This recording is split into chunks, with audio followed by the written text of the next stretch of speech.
بسم اللہ الرحمن الرحیم۔ السلام علیکم ورحمۃ اللہ وبرکاتہ۔ پیارے بھائیوں اور بہنوں، آپ سے چھوٹی سی گزارش ہے کہ اگر آپ سبق آموز کہانیاں سننا چاہتے ہیں تو ہمارے چینل کو ضرور سبسکرائب کریں۔ عبیر احمد نے آج خودکشی کر لی اور ابدی نیند سو گیا، مگر آج اس کے گاؤں کے مرد و زن میں سے کوئی بھی چین سے نہیں سو پایا تھا۔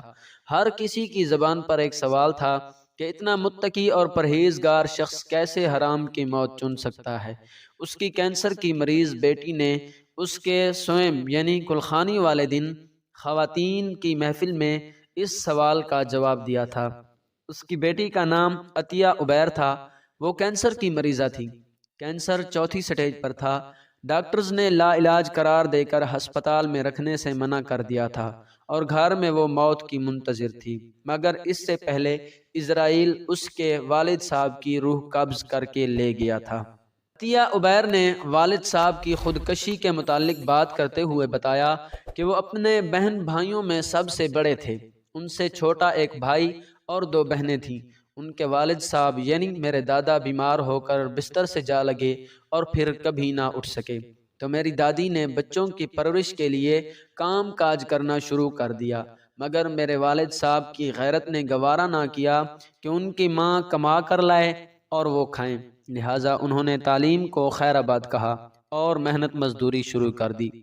مجھے یاد ہے میرے والد صاحب نے 16 گھنٹے کام کیا ہے۔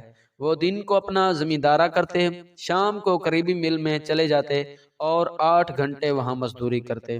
یوں ان کی ڈبل آمدنی سے گھر میں اخراجات اور بہن بھائیوں کی تعلیم کے بعد بھی بچت ہو جاتی تھی۔ وہ اس بچت سے ہر سال کوئی نہ کوئی چھوٹا یا بڑا جانور خرید کر رکھ لیتے تھے، کیونکہ ان کو پتہ تھا جب بہن بھائی جوان ہو کر بڑی کلاسز میں پہنچیں گے تو گھر کے اخراجات کے علاوہ تعلیم کے اخراجات بھی بڑھ جائیں گے، لہٰذا ان کی پالیسی کامیاب رہی اور تقریباً 10 سال بعد جب میرے چچا نے FAC پاس کی تو اس وقت میرے والد صاحب کے پاس 30 کے قریب جانور تھے۔ جانوروں کے دودھ کی آمدن، والد صاحب کی مل کی آمدنی، زمینداری کی طرف سے آنے والی آمدن کی وجہ سے میرے چچا نے مکینیکل انجینئرنگ کے لیے پرائیویٹ طور پر UET لاہور میں داخلہ لیا۔ میرے والد صاحب کے اتنے وسائل تھے کہ میرے چچا کی تعلیم کے لیے انہیں نہ تو کوئی جانور بیچنا پڑا اور نہ ہی کہیں سے ادھار لینا پڑا، مگر بعد ازاں جب میرے دونوں پھپھو کے نے میڈیکل کی فیلڈ کو چن لیا تو میرے والد صاحب کی آمدنی کم پڑنے لگی اور آہستہ آہستہ جانور بکنے لگے۔ دوسری طرف میرے والد صاحب شادی کر چکے تھے اور ہم لوگ بھی پیدا ہو چکے تھے، لہٰذا اب گھر کے اخراجات کو بھی دیکھنا تھا۔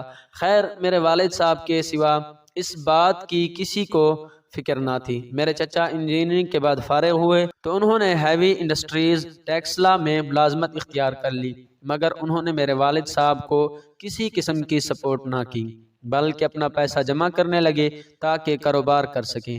میرے والد صاحب نے کوئی شکوہ نہ کیا، بلکہ وہ خوش تھے کہ ایک دن ان کا بھائی کامیاب ہو کر ان کی طاقت بنے گا۔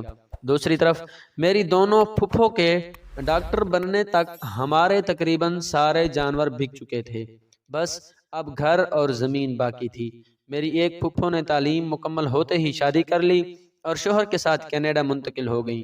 انہوں نے ہم سے قطع تعلق کر لیا، مڑ کر ہماری خبر بھی نہ لی، یہاں تک کہ اپنے والد صاحب یعنی ہمارے دادا کی وفات پر بھی نہ آئیں۔ دادا کی وفات کے بعد دوسری پھپھو نے بھی لندن جا کر تعلیم حاصل کرنے کی ضد لگا لی، تو میرے والد صاحب نے زمین سے اپنا اور چھوٹی یعنی اسی پھپھو کا حصہ بیچ کر انہیں بھی لندن بھیج دیا اور خود خالی ہاتھ رہ گئے۔ اب صرف مل والی ملازمت اور باقی دوسرے بھائی اور بہن کی زمین تھی جس پر کاشتکاری کر کے انہوں نے ہمیں کھانا پلانا شروع کر دیا، مگر ہم دونوں بہنوں کی تعلیم چھڑوا دی۔ میں نے پڑھنے کی ضد کی تو میرے والد صاحب رونے لگے، ہاتھ جوڑ کر کہا یہ حق مجھے معاف کر دو، لہٰذا ہم دونوں بہنوں نے والد صاحب کے پاؤں چوم کر سینے سے لگا لیے اور مڑ کر کبھی پڑھائی کا نہ سوچا۔ میرے والد صاحب نے میٹرک تک میرے بھائی کو پڑھایا۔ جب میرا بھائی میٹرک میں تھا تو باقی تینوں بہن بھائیوں نے زمین اور گھر سے حصہ مانگ لیا۔ میرے والد صاحب کے پاس اتنے پیسے تو نہیں تھے کہ پیسے دے کر گھر رکھ لیتے۔ اپنی اور چھوٹی پھپھو کی زمین وہ پہلے ہی بیچ چکے تھے، لہٰذا باقی زمین دونوں بہن بھائیوں کو دی اور گھر ان تینوں بہن بھائیوں کو دے کر